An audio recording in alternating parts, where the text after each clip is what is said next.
अभिषेक यहाँ पर किया जा रहा है सोमनाथ मंदिर का। वही सोमनाथ मंदिर जो भगवान शिव ने यहाँ पर, भगवान शिव का एक ज्योति स्वरूप है और चंद्रदेव ने इस मंदिर को देखिए, इस जो शिवलिंग, जो ज्योतिर्लिंग आपने अंदर देखा, उसको निर्मित यहाँ पर किया था। उसके बाद भव्य तरीके से इस पूरे मंदिर का निर्माण किया गया। कई आक्रांता आए लेकिन कोई भी इस मंदिर का बाल भी बांका नहीं कर पाया। और ऐसे में आज एक विशेष संदेश सोमनाथ मंदिर यहाँ पर देता हुआ अपने ऐतिहासिक धरोहर को समेटे, कई इतिहास को समेटे, कई कहानियों को खुद में समेटे और एक लंबे संघर्ष को और आस्था का प्रतीक भी आज ये सोमनाथ मंदिर है, जिसकी तस्वीर आप यहाँ पर देख रहे हैं। ऐतिहासिक आयोजन यहाँ पर किया गया है सोमनाथ मंदिर में। ये जो कुंभाभिषेक है बेहद खास भी है क्योंकि पुनर्निर्माण के बाद पहली बार मंदिर के मुख्य शिखर पर इतने बड़े स्तर पर यह अभिषेक हो रहा है। ये जो ऊंचाई आप देख रहे हैं 90 मीटर की ऊंचाई है।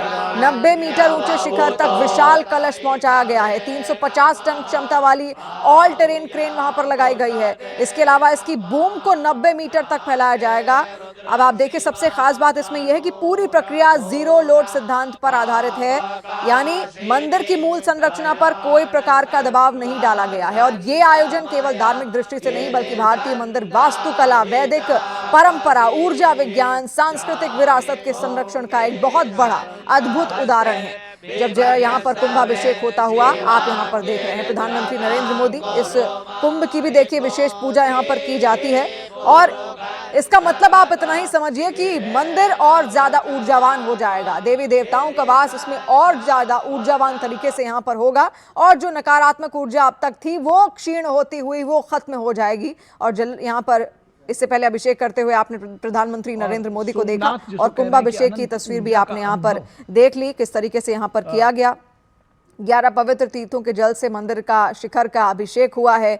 51 वैदिक ब्राह्मण अतिरुद्र पाठ वहां पर करते हुए आपको सुनाई दिए। महारुद्र यज्ञ वहां पर अब होगा जहां पर 1,25,000 आहुतियां दी जाएंगी। फिर भारतीय वायुसेना की Surya Kiran team air show भी वहां पर करती हुई आपको दिखेगी।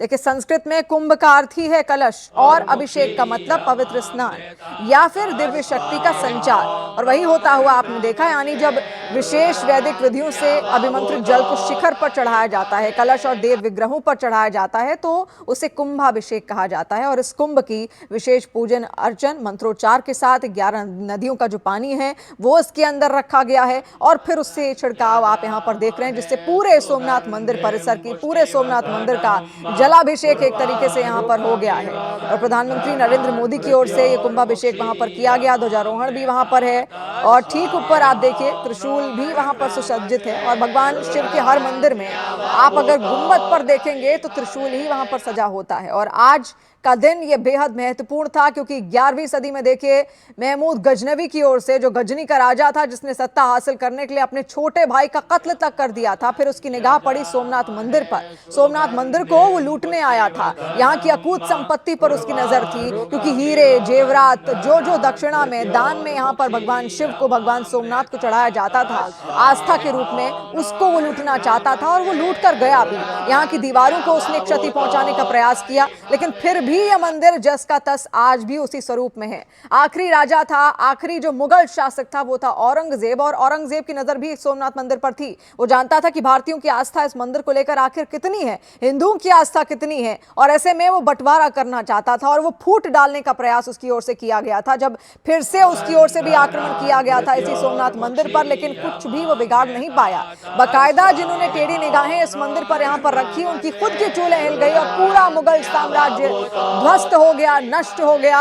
और आपने देखा किस तरीके से खात्मा हुआ पूरे मुगल साम्राज्य का यहाँ पर, क्योंकि भगवान शिव को कोई डिगा नहीं सकता, वो तो खुद ही सर्वश्रेष्ठ हैं, सर्वेश्वर हैं। और ऐसे में सर्वेश्वर को आप देखिए, किसी भी तरीके से एक चोट भी इस दीवार को नहीं आई थी। हालांकि जो संपत्तियां थी वो यहाँ से लूटकर वो आक्रांता जरूर ले गए, लेकिन आस्था पर आज भी कोई चोट नहीं है। और ऐसे में ये तमाम इतिहास खुद में दर्ज किए हुए है सोमनाथ मंदिर, वहां की दीवारें कहानियां बयां करती हैं। और आज विशेष रूप से क्योंकि 75 साल हो गए हैं पुनर्निर्माण के, और सरदार पटेल की ओर से देखिए एक विशेष आयोजन उस वक्त किया गया था 11 मई 1951 को तब यहां पर जीर्णोद्धार किया गया था, पुनर्निर्माण हुआ था और तब के राष्ट्रपति डॉक्टर राजेंद्र प्रसाद भी इसका हिस्सा बने थे। और तब से लेकर आज 75 साल जब पूरे हो गए हैं, 75 साल की ये पूरी कहानी आप यहां पर देख रहे हैं। जब 75 साल का जो संघर्ष यहां पर रहा उसमें भी कई सारी अड़चनें यहां पर आई, लेकिन फिर भी पुनर्निर्माण की वो तस्वीर निकलकर सामने आई, जिसके बाद एक नया सोमनाथ मंदिर हम सबके सामने था। तब से लेकर अब तक कई बार यहां पर विशेष आयोजन किए गए हैं। प्रधानमंत्री नरेंद्र मोदी इससे पहले भी कई दफा सोमनाथ मंदिर वो आए। जब वो गुजरात के मुख्यमंत्री थे तब 24वें दिन वो यहां पर पहुंचे थे, और आज जब वो प्रधानमंत्री हैं तो ये अमृत महोत्सव उनकी ओर से यहां पर मनाया जा रहा है, क्योंकि उसी पुनर्निर्माण को 75 साल यहां पर हो गए। ये कुंभाभिषेक की तस्वीर आप यहां पर देखिए, 4 तरीके के कुंभाभिषेक यहां पर होते हैं और ऐसे में कुंभ जो कि कलश है उसका भी विशेष पूजन यहां पर किया जाता है। मंत्रोच्चार का प्रयोग यहां पर होता है और वैदिक मंत्रोच्चार होते हैं, जिसमें 51 जो ब्राह्मण हैं उनकी ओर से इस मंत्रोच्चार को यहां पर किया जाता है और फिर विशेष पूजन अर्चन। और देखिए आज का दिन बेहद खास है। सोमनाथ मंदिर के पुनर्निर्माण के 75 साल पूरे हो गए हैं। अब से थोड़ी ही देर में प्रधानमंत्री नरेंद्र मोदी गुजरात में सोमनाथ अमृत महोत्सव में शामिल होंगे। सोमनाथ मंदिर के पुनर्निर्माण के 75 साल पूरे होने के अवसर में इसका आयोजन यहां पर किया जा रहा है। प्रधानमंत्री मंदिर परिसर पहुंचकर विशेष